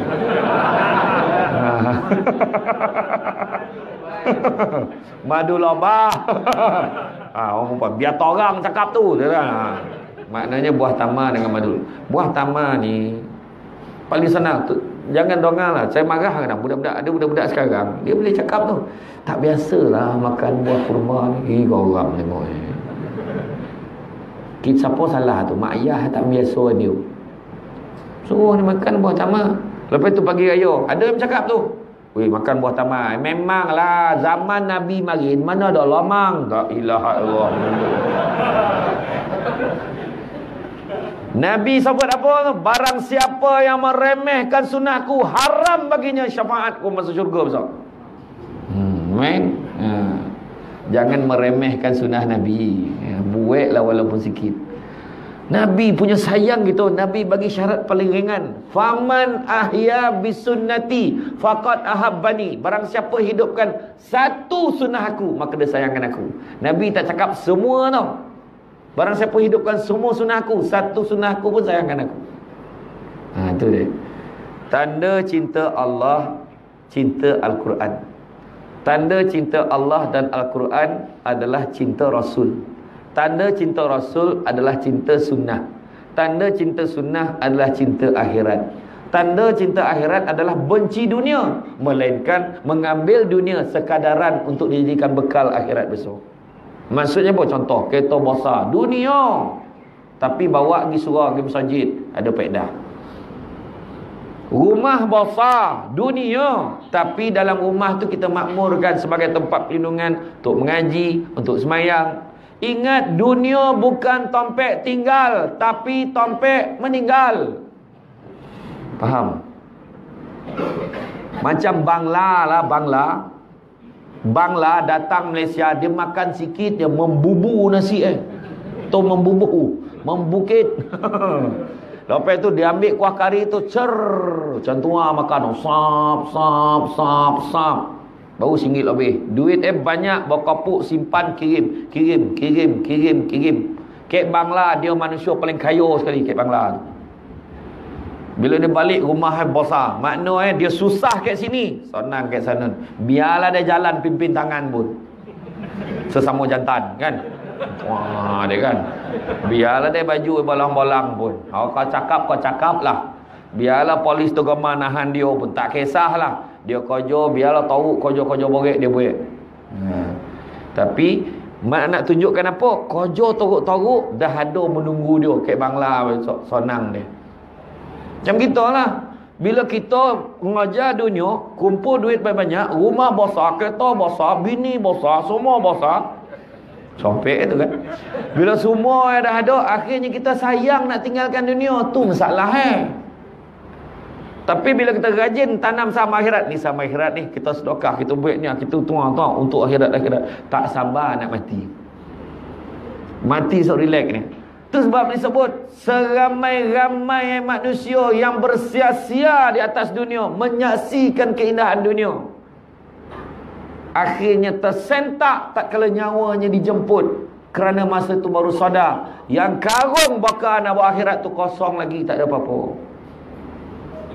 Jadi bersyukurlah kita menjadi ahli surau dan ahli masjid. Syukurlah. Bukan semua orang tahu. Kita pergi surau semayang rasa macam biasa, tapi bukan semua orang Allah Ta'ala pilih pergi surau. Malahan ada orang meremeh, halah pergi surau belum tentu lagi baik lah. Memang ada orang cakap. Jawab macam ni. Presiden Alumni Debat Malaysia menjawab macam ni. Kan? Pergi surau belum tentu baik, memang betul, tapi ada harapan baik. Pergi disco belum tentu lagi tak baik, memang betul, tapi belum pernah orang semain jemaah tengah tempat mengelinjang berjoget tu. Jadi biarlah kita ke surau, jago. Tadi tu baru cerita lisan tadi tu, panjang ni tu 7. Ya Allah, buku berapa habis ni? Boleh ni tak ni? Boleh. Okey. Kita cubalah berhenti sebelum ke sebelah ya. Agak kan. Cania pun ada kaki, kau jap dah sandar, kau jap tersul, kau jap lurus, kau jap bengkok, kau jap ni kan. Sikit ni. Pertama jaga lisan, kedua jaga pandangan mata, ketiga jaga hati. Ni yang kita tengah cerita, bila kita sambung balik. Keempat jaga perut. Tadi pandangan mata tadi, balik semula. Lisan, hati, lepas tu pandangan. Pandangan mata jangan tengok benda-benda tak sekara. Dalam TV tu kita jangan salahkan TV tu banyak dah rancangan tak elok. Remote kat tangan siapa? Macam tu fikir. Banyak channel boleh tokan. TV 1 boleh tengok Forum Awal Islam. TV 2, TV 3 Al-Kuliah pukul 5 petang hari Jumaat. Iyalah. Belum sampai situ tu. Astro Wasis 24 jam boleh tengok. Rancangan apa? Nasyid lah apa, zikir semua tu. Kan Al-Hijrah boleh tengok, hari-hari pun boleh tengok. Termasuklah hari Khamis 9:30 malam. Sebenarnya tak adalah, tak kira saya pun tak tengok kan. Tak masa bila tengok ceramah, ya mak pun dah bising dah ceramah tu kan. Lepas tu dah jaga pandangan mata, jaga perut. Jaga perut maksud jangan masukkan benda haram dalam perut kita. Kerana malaikat Nabi kata malaikat di langit dan di bumi akan melaknat manusia yang dalam perut ada benda haram, selagi mana benda haram tu ada dalam perut itu. Jangan. Dan kalau kita mati dalam keadaan benda haram dalam perut, bersaksilah, jadilah kita sebagai bahan bakar api neraka. Itu dia. Lepas jaga lisan, jaga hati, jaga pandangan, jaga perut, jaga tangan. Tangan kita buat apa? Perbuatan kita buat apa? Hari ni Alhamdulillah nak program malam ni ceramah perdana. Eden tangan dan tadi sama-sama dan bantu masak ramai-ramai. Eden tadi dia tak mampu nak masak, dia tak tahan asap, dan nyapu titik cicak kat dalam surau ni, mana kat kapet tu. Eden pula tangan dan nyusun sejadah. Adalah peranan masing-masing. Eden pula tolong tarikkan tirai tadi. Yang seorang lagi pula tolong susun selipar kat luar. Susun selipar adik-adik ni, mana yang kecil-kecil ni, kalau tak ada kerja adik kan, kau nampak selipar tak, kau susun selipar tu semua ngadap keluar. Biar orang tua keluar. Yang pertama senang, sarung tulis keluar. Yang kedua, Nabi pun memang susun selipar Nabi arah keluar. Jangan perasan yang susun selipar keluar ni Jepun kan. Nabi dengan Jepun siapa lahir dulu? Nabi lahir dulu tau. Jepun ikut Nabi sebenarnya. Kita ikut Jepun tak dapat pahala, ikut Nabi dapat pahala. Susun. Bila susun, lambeklah orang sini balik. Dia dah biasa berterabur, Mana pula selipar dia dah tak kena lah. Dia kalau berterabu dia kena. Kalau tu susun dia tak kena. Kan? Okey? Nah, jadi lepas tu jaga langkah kaki. Jaga langkah kaki dan juga last sekali jaga ketaatan. Taat pada Allah tu jaga. Dapat nikmat, dapat pergi surau, dapat pergi masjid, jaga elok-elok. Bila saya sebut langkah tadi, tu tadi cerita tadi. Jadi ingat mati langkah kaki kita ke mana? Ke surau. Kan? Setiap waktu pergi je ke surau, lazim ke surau. Sebab mati bila-bila masa. Bayangkanlah dalam perjalanan. Ni Bang Mat kau meninggal la ilallah ya ko. Dia meninggal masa bila? Tak masa tu dalam perjalanan pergi surau. Kan elok cerita itu. Dia meninggal kat surau. Ya Allah kat surau meninggal. Ya Allah untung Dia meninggal dalam perjalanan balik tang surau. Dia sakit parut. Jadilah sakit parut balik. Tapi daripada surau. Okey lah. Makna tampek-tampek yang baik. Dia meninggal on the way dengan kawan dia pergi urut. Kan tak elok cerita tu. Kan? Ya. Jadi itu seterusnya. Okey, kita balik semula kepada hati tadi. Tadi mati dah cerita. Kenapa hati tak tenang? Yang seterusnya adalah sudah lama meninggalkan Al-Quran. Al-Quran ni kena baca. Baca tu pula. Mungkin surau dah boleh dah buat. Macam siapa grup pencen. Ramai ni grup pencen sini ni. Lepas zuhur semain jemaah tu kan. Lepas zuhur. Duduk ramai-ramai. Seorang jadi ketua. Baca. Bismillahirrahmanirrahim. Yang ketua tu. Dengan nama Allah yang maha pemurah lagi maha penyayang. Baca tafsir. Alhamdulillahi Rabbil Alamin. Ramai-ramai baca. Segala puji bagi Allah Tuhan sekalian alam. Sampai waladhdallin amin. Selesai satu muka surat. Besok pergi zuhur sambung lagi. Kan? Sampai asar sambung lagi. Sebab dah masuk kita bukan hanya baca Al-Quran, tapi kita juga tazakkur, ingat apa yang ada dalam Quran. Tafakkur fikir isi kandungan Quran. Dan juga tadabbur buat apa yang disuruh di dalam Al-Quran tu. Sebab ikutkan dulu zaman Nabi dulu Quran bila wahyu turun, Nabi sampai ke sahabat-sahabat tu ingat tu hamal. Lepas tu beritahu kat orang lain pun macam tu ingat tu hamal. Ingat amal. Tak ada apa pun, tak ada bertulis, tak ada langsung. Jadi cuma pada zaman Saidina Osman kelihatannya petanda-petanda dah nampak orang yang menghafal Quran ni ramai yang meninggal. Dah tak ramai. Jadi takut Quran tu hilang. Maka dicetak Quran tu, ditulis. Tu jadi mushaf. Mushaf Osman itu. Tu sebab jadi kita sekarang ni pula dah ada tu jangan baca saja. Tu sebab kena faham apa ada. Sekarang dah tak ada sebab tafsir Quran sekarang ni semua dah canggih-canggih. Ada tu tokan dia lah ngaji. Kita lah dengar. Apa hal kan? Baca. Malahan siap ada tafsir. Lepas tu ada lah warna-warna. Ni tajwid hukumnya apa? Ni mat arid ni sukun. Ni mat iwat. Tulis kan? Lepas tu ada pula dia ada lah color lain. Sebab turun ayat ni. Ada kisah di sebalik semua ada. Jadi dah tak ada sebab lah. Kita tak nak baca, tak nak faham Quran ni. Al-Quran ni memang tengok pun dapat pahala. Ya. Empat perkara yang mana kita tengok dapat pahala. Belum buat lagi. Tengok dapat pahala. Pertama, tengok mak ayah. Tengok ibu bapa, tengok muka mak ayah kita pun dapat pahala. Apatah lagi kita buat baik dengan dia. Mulalah tu. Lepas ni telefon anak. Kau nak pahala tidak? Kalau nak kau balik tu kan. Macam tu lah puasan. Kau tengok muka mak kau ni dapat pahala kau tu. Tengok. Macam tu lah. Tengok mak ayah. Kedua, tengok pasangan. Suami tengok isteri dengan kasih sayang dapat pahala. Isteri memandang suami dengan kasih sayang pun dapat pahala. Yang pastinya tengok isteri sendiri. Kau tengok bini orang dapat dosa. Kan jangan pukul rata pula. Dia pun bini orang tak dapat pahala dah, ya. Kemudian ketiga, tengok Kaabah. Tengok Kaabah pun dapat pahala. Buka TV, tiba-tiba nampak orang tawaf, tersandar kita tengok. Ya Allah, bilalah dia dapat pergi sana. Contoh kan, kita tengok. Dapat pahala tengok Kaabah. Apatah lagi kita pergi Mekah. Beribadah pula kat sana. Kumpullah duit. Apa yang kena tipu, mana tu ada sesaudara pesan kat sesaudara kita yang kena tipu itu, yang dah bayar 3,900 tu. Sabar banyak-banyak, tu ujian Allah ya. Allah Ta'ala dah tulis kita tak lepas ni, tu je.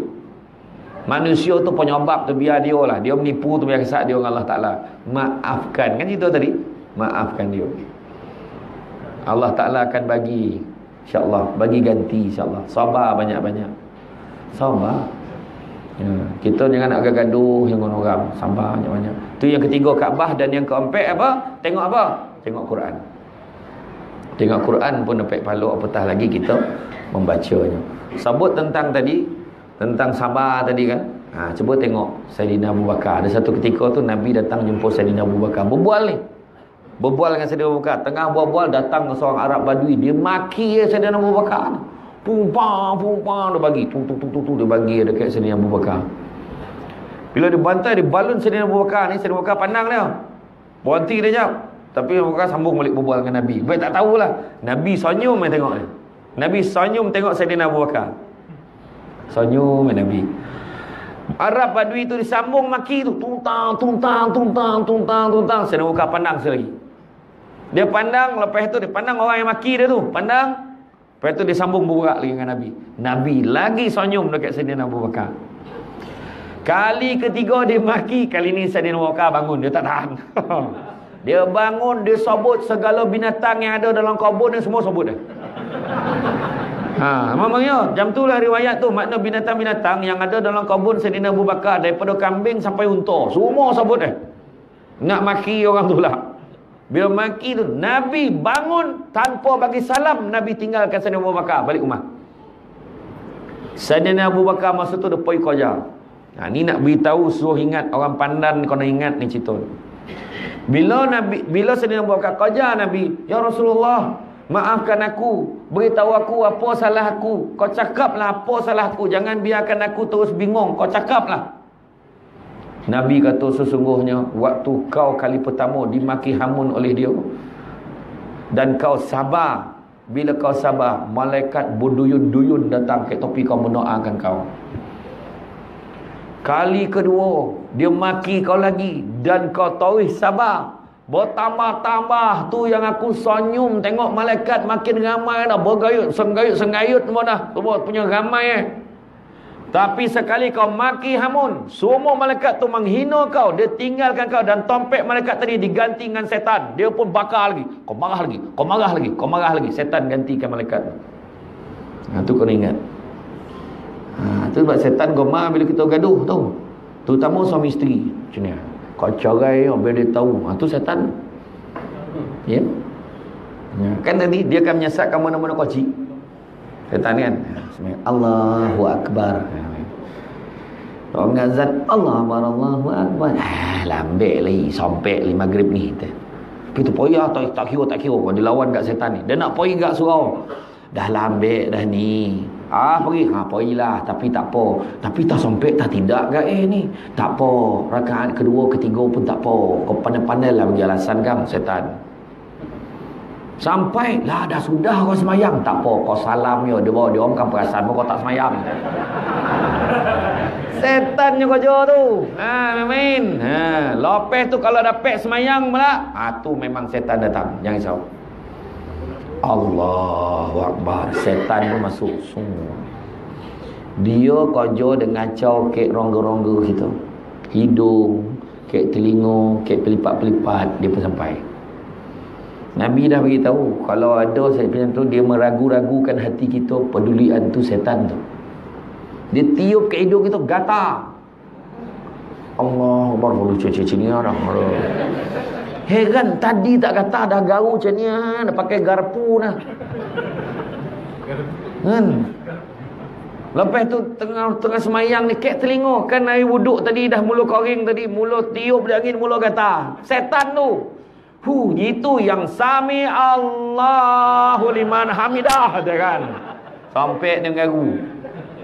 Kan? Kayak colah ketiak gatal. Mulalah macam ni tangan nak naik atas kan. Ketiak, colah kangkang kita. Paling favorite colah punggung. Itu favorite tompek, memang tompek lepak utama dia tu. Itu yang kita semayang rasa macam terkontut tu. Allahu Akbar. Sah. Oh, itu Samsul debat dah pausan tu setan tu. Setan. Setan. Setan. Tapi kalau dah membobok bunyi nah, kau pergi ambil semayang, kau jangan cakap bob setan. Orang belakang kau lah setan, kan? Depan muka dan, kan? Dia bangun bob setan dengan baik, tak ada. Tu jaga. Ya. Jadi itu deh. Jadi makna tadi dah ke-6 kan Quran tadi. Ke-6 dan yang ke-7. Saya dah pakai tukang catat, saya dah ada. Yang ke-7 adalah kenapa hati tak tenang, sebab qadakut. Yang ke-7 qadakut, bakhil. Qadakut dengan harta. Kan cerita tadi macam Bangla tu tadi. Bangla tu tadi. Kenapa kita nak qadakut? Banyakkan saham akhirat bagi. Orang sedekah tak pernah miskin dah, jangan risau. Sentiasa ada Allah Taala bagi ganti, bagi ganti, bagi ganti. Ya. Orang yang qadakut makin tak cukup. Ya. Itu sebab Allah Taala uji muda dengan tua, uji lapang dengan sempit, uji sihat dengan sakit, uji hidup dengan mati, uji kaya dengan miskin, uji kaya dengan kecukupan. Ada orang kaya tapi tak cukup-cukup. Ada orang miskin tapi cukup. Mak ayah kita makin semua susah, kebanyakan susah. Tapi tu sebab mak kita cakap, mak saya pun cakap, apa yang tak cukup? Makan, pakai semua dah bagi, cukup tak? Cukup. Dia tak tanya apa lagi yang tak ada, sebab banyak yang tak ada ni. Kan? Mak ayah kita dah ajar kita syukur dengan apa ada. Marin telur dadar tu, ya Allah, nek moyang sedap Memang lauk terbaik dah tu kalau telur dadar tu. Kan? Lauk sayur bening Jawa tu kan, terapung-rapung dengan sayur tu lah. Masa tu sebab tu yang mampu, tapi hari ni kita cari balik lauk tu. Berkat yang mak kita masak. Tu yang saya cakap tu dalam Selamat Pagi Malaysia tu. Mak kita ni punya sayang gitu. Dia masak telur tu pun dengan kasih sayang. Nak bukti kasih sayangnya, telur dadar tu, telur 2 biji, kambang 1 kali. Ikhlas dia. Kita sampai rumah mak kita, benda pertama mak kita tanya, dah makan belum? Betul tak? Dah makan belum? Tu benda pertama tanya. Balik rumah anak mak mentua, mak bini kita lah, mak kita, nak makan kau? Itu soalan ni. Nak makan kau? Kecuali orang pandan. Mak kita goreng telur boleh kembang 2 biji telur. Bini kita 3 biji kompot telur. Tahu kompot? Tahu tak kompot? Apa kono? Tak kembang macam mak punya. Senang ya. Lepas ni cuba niat. Dan masak dengan penuh kasih sayang. I love you bang. Tengok bang. Sebiji macam 50 biji telur. Tuan, tak ada orang yo betul niat beli tu lah. Kan? Saya tak cakap semua dah. Ni maknanya contoh. Kan? Jadi cerita pasal tadi sedekah. Sedekah banyak. Sedekah betul kata Tuan Guru Harudin tu betul. Jangan tunggu kaya pun nak sedekah. Sedekah sampai jadi kaya. Jangan tunggu dah alim pun nak berdakwah sampai jadi alim. Orang kita ni satu penyakit. Bila kita nasihat, kau sebelum nasihat dan kau nasihatkan keluarga kau dulu. Keluarga kau pun tak betul je. Tu ayat kita. Selalu cakap macam tu kan. Jangan ambil fahaman macam tu. Sudah kita pun tak nak togur orang. Kau nak togur orang sebab benda tu wajib membetulkan kesalahan. Nabi marin, pernah Nabi sekali dia naik ke atas bukit Safa, dia panggil semua penduduk Quraisy semua datang. Semua datang. Apa hal ada yang datang sendiri, ada yang hantar utusan, dia hantar wakil.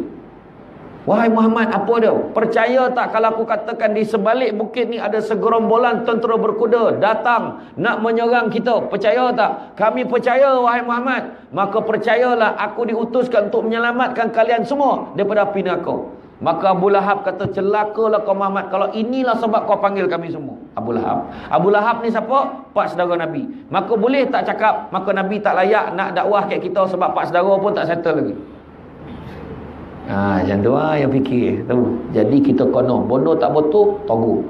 Dan togu dan nasihat. Kau tak nak dengar, sudah. Macam tu yang cakap. Kan? Poilah surau ramai-ramai. Kan? Kau jaga keluarga kau. Berapa ramai lagi keluarga kau tak pergi surau. Macam mana nak kira tu? Kan? Tak ada. Kita baik dakwah ni sampaikan dia. Jangan risau pula. Sedekah banyak. Nabi sedekah yang terbaik. Sedekah ni tak semestinya duit. Kasih duit. Sedekah ni mungkin contoh. Dan ni tak ada bodoh dan boleh bagi. Macam lah. Saya dengar penceramah gomah masak lemak cili api. Gue bosan kau lah orang perempuan. Jadi saya masak satu lauk yo. Dia pun bagi mam. Ni yang mana ya mam? Bagi kat penceramah tau. Salah satu lauk malamnya. Ya, imam pun tak usik lauk ni dah. Oh, contoh imam pun tak usik lauk tu. Contohlah kan. Jadi tu pun satu bentuk sedekah kan. Masak lauk. Kalau kita tengok dengan jiran-jiran kita boleh sedekah baik-baik dengan jiran kita. Jiran ni ada jiran 3 hak, jiran 2 hak, jiran 1 hak. Tahu tak? Tahu ke tak? Ya, tak pernah dengar lagi. Okey. Jiran 3 hak, dia beragama Islam dan bersaudara dengan kita, dia talian darah dengan kita. Jadi dia ada 3 hak. Hak sebagai jiran, hak sebagai seorang Islam, hak sebagai saudara. Jiran Islam tapi bukan saudara, ada 2 hak. Hak sebagai jiran, hak sebagai seorang Islam. Yang ketiga, dia bukan Islam tapi duduk kat kawasan kejiranan kita, dia ada hak sebagai jiran. Kalau kita baik kenduri, boleh ajak dia, tak ada masalah. Datang tau. Oh ya kah? Tapi saya ada ceramah, buat ceramah sikit. Ya kah? Siapa ceramah? Samsul debat saya datang. Contoh dia kata, contoh lah. Contoh, mana tahu dalam dia datang dia dengar, suka dia dengar ceramah kan. Masuk di Islam, mana tahu? Dekat Simpang Renggam ada seorang YB Cina tu. Dia datang majlis kat masjid tu, kat Simpang Renggam tu. Dia datang bukan datang time penyampaian hadiah ya. Time ceramah pun dia dengar. Imam tu cakap dia ni memang minat dengan Islam, tunggu masa nak masuk je. Imam tu cakap Isra Mi'raj ke Maulud ke semua dia datang. Masa tu saya dijemput ceramah untuk meraihkan bakal-bakal haji. Lebih kurang berapa orang, 40 ke 50 orang macam tu lah. Lepas tu dia berucap dulu, saya mendoakan mudah-mudahan semua jemaah pulang membawa haji yang mabuk. Mabuk ke mah? Saya khabar pula mabuk pula. Tapi dia nak nyebut. Jadi saya ceramah, lepas tu saya betul. YB, dia bukan mabuk, mabrur. Cuba sebut mabrur. Okey, mabrur. Tapi dia minat Islam, nampak tak? Itu saya cakap. Nabi sendiri, kalau Nabi masak, Nabi akan lebih-lebihkan, Nabi akan bagi pihak pada jiran dia, walaupun jiran tu berbangsa Yahudi. Nabi nak tunjukkan. Nabi biasa masak, Nabi akan lebihkan kuah. Nak tunjukkan kalau kita masak lebihkan kuah tu pun sunnah Nabi. Kena lebih kuah nampak. Senang nak hirup, tak dapat pahala. Kalau lebih kuah, aku sunnah Nabi, apa dapat pahala macam tu. Kan? Jadi makna kata sedekah lah. Macam duit lagi baiklah. Lalu tabung jangan lolap. Nah mula dia kan. Senyum sedekah tu kek manusia, bukan kek tabung, faham? Lalu tabung sap masuk. Itulah senyum berbonyo. Lepas tu satu lagi sedekah 50 sen je. Kau ni sedekah 50 sen je, biarlah 50 sen. Yang penting ikhlas. Tu tak tahan tu. Iyalah, tapi 20 tahun kau sedekah macam 50 sen ni. Manalah Bilal tahulah. Ya kelangkung bunyi. Orang lain sedekah senyap sampai kena kelangkung. Pada kelangkung kau tahulah 50 sen. Kan? Bukan apa, sedekah ni satu lagi sedekah tangan kanan bagi tangan kiri jangan tahu. Maksudnya jangan sebut lidah. Surau tu upgrade harga 3.5 juta. Duit dan ada 500 dalam tu. Tak ada lah, habis. Padam kat malaikat. Ungkit-ungkit baik apa. Orang perempuan ingat tu, jangan ungkit-ungkit. Tolong suami ungkit balik. Asal gaduh ungkit. Rugi. Muflis pahala tu. Sampai terbang buat macam ni. Saya masak hari-hari tu abang, malaikat padam. Pahala masak hari-hari padam. Saya picit belakang abang waktu abang lenguh, padam. Saya buat air kopi untuk abang bila abang sakit tokak lah, nyalah, padam. Yang paling rugi 7 anak selahirkan sakit sebab dia abang. Nampak? Pahala beranak pun habis padam. Tak kerugi. Nak marah-marah, jangan ungkit. Tu dia. Sampai hati abang buat macam ni, abang tak konang jasa saya. Apa benar? Tak nak cakap. Nanti muflis kan, saya tak nak cakap. Abang fikirlah sendiri. Macam tu cakap. Kan? Tengok orang lelaki mana dia ungkit. Sebab dia tak tahu nak ungkit apa. Apa pula dia nak ungkit. Dia macam-macam dia cakap lah. Sonyap lah. Dah tak ada je. So sonyap lah kan. Ya. Jadi makna kata tu 7 tu. Sedekah banyak. Sedekah tak pernah menjadikan kita miskin. Dalam ayat Quran dan surah Imran ayat 92 tu, belum sempurna kebajikan seorang mukmin selagi mana dia tidak menginfakkan sebahagian daripada harta yang dicintainya. Maknanya sedekah tu bondo yang kita sayang tau. Bondo yang kita suka. Contohnya baju tu kan, yang elok-elok bagi ke orang. Bayangan bangsa banjir Mani Urai dulu punya teruk bagi kain dalam lama, singlet buruk, macam tempat nak buang sampah. Macam tu ke standard kita bagi sedekah tolong saudara kita. Tu kedai Cina tu, ada satu Cina tu, kedai kasut tu, kasut stok kedai dia bagi semua kasut baru tu bagi. Sebab dia biarlah dia sedekah yang lain tu. Kalau kira sedekah lah, dia bagi sumbangan, dia kata tak apalah, dia akan bayar dan dia tunggu stok baru kat kedai. Licin Nabi. Jackie Chan dia keluarkan duit dia sumbangkan 25 biji sekolah untuk budak-budak miskin kat Cina. Setiap satu sekolah kosnya menelan belanja 1 ke 3 juta setiap satu sekolah. Lengkap meja, kursi semua tu. Tapi satu ya kunci yang menyebabkan dia tak boleh masuk syurga walaupun dia buat jasa besar macam tu. Iaitu dia tak ada kunci syahadah. Asyhadu an la ilaha illallah wa asyhadu anna muhammadar rasulullah tu tak ada. Kita lah yang ada kunci kodokut tu masin. Kecuali orang padan. Jadi sedekah, lepas ni tabung keluar dah lalu. Macam tu bagi. Tu semua bahagian kita. InsyaAllah orang yang sedekah tenang. Tapi biar terasa lalu tabung kan sap. Alamak 100 ya. Aduh. Mana sayang kan? Yang sayang tu patut bagi. Betul lah, sayang kau bagi. Zap, bini mengamuk sebab tu duit dia.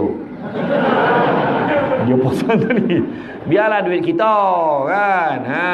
Zap bagi. Mudah-mudahan Allah Ta'ala bagi ganti. Macam tu lah. Sedekah dengan jiran.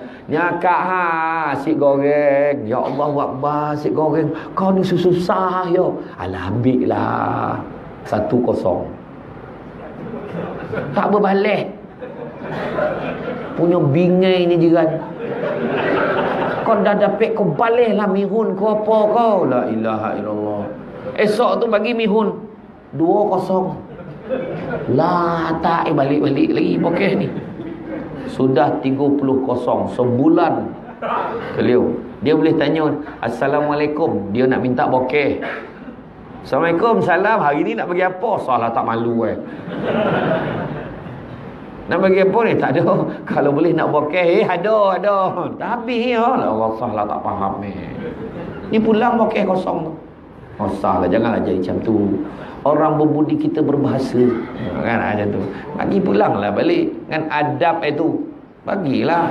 Sedekah yang terbaik. Nabi pakai jubah, sahabat kata, cantik baju kau Rasulullah. Bagilah kat aku. Nabi terus masuk. Tukar, bagi baju baru tu. Baju kedua pun lawa baju Rasulullah bagi kat aku. Masuk, bagi baju kedua. Baju ketiga pun tunggu, bagi. Sampai baju komplet Nabi tahan, dah cukup. Ini je yang aku ada. Sampai tahap tu Nabi. Ya, kita macam tu bagi. Yang terbaik. Oh. Ya, lawa tudung katun, pelhayang. Baru lawa. Bagilah kat sen. Ya, nampak. Pek bagi dah. Tak dapat. Assalamualaikum, salam ni kuih lapis Ya Allah selayang kau bagi dia apa banyak bahan kebetulan tak jadi bagi orang berapa. Bagilah yang elok-elok. Jangan bagi elok. Sedekah yang terbaik biar ada makna.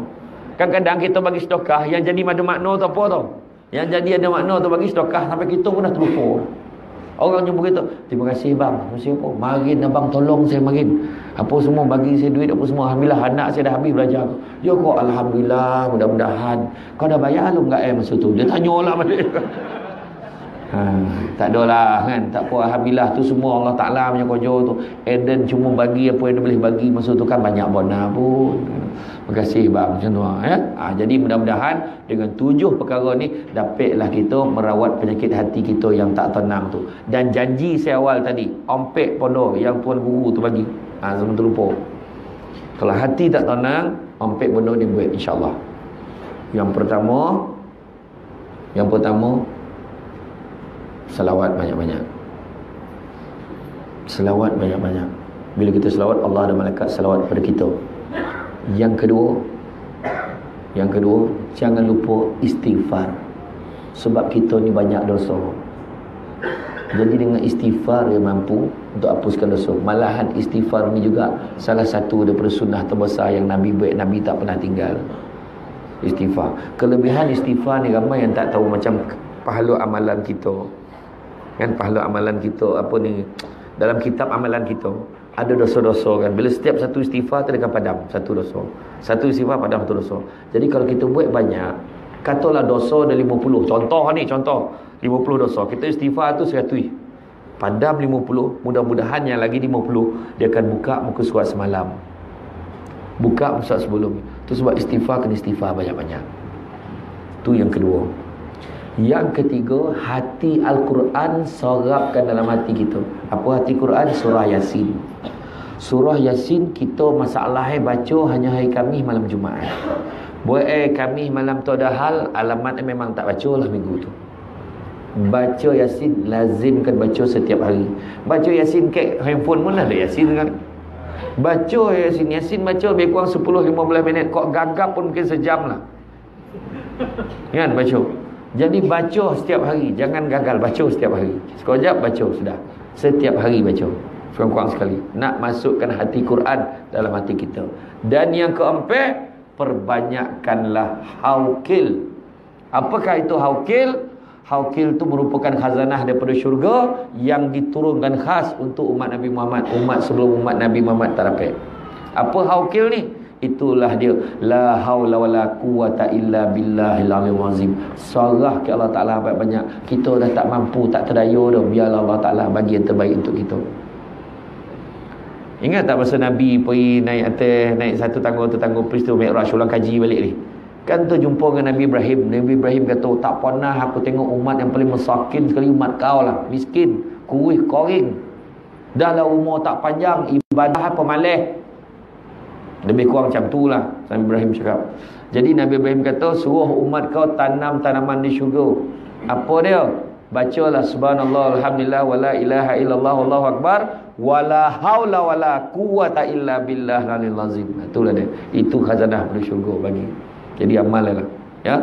Jadi rasanya cukuplah setakat itu. Terima kasih banyak kepada pihak Jawatankuasa Surau kerana sudi mengundang saya pada malam ini. Mudah-mudahan kita jumpa lagi di lain masa. Booking tarikh bulan puasa. Lain dah penuh. Jangan minta awal pada tu. Ya. Mudah-mudahan ada kebaikan, panjang umur, murah rezeki, kita jumpa lagi. Minta maaf banyak kalau ada tersilap kata, terkasar bahasa. Sesungguhnya yang baik itu datang kepada Allah SWT. Yang baik itu semua daripada Allah. Dan yang buruk itu datangnya daripada kekurangan saya sebagai manusia biasa. Pokok sekayu daun selasih. Thank you, terima kasih. Assalamualaikum warahmatullahi wabarakatuh.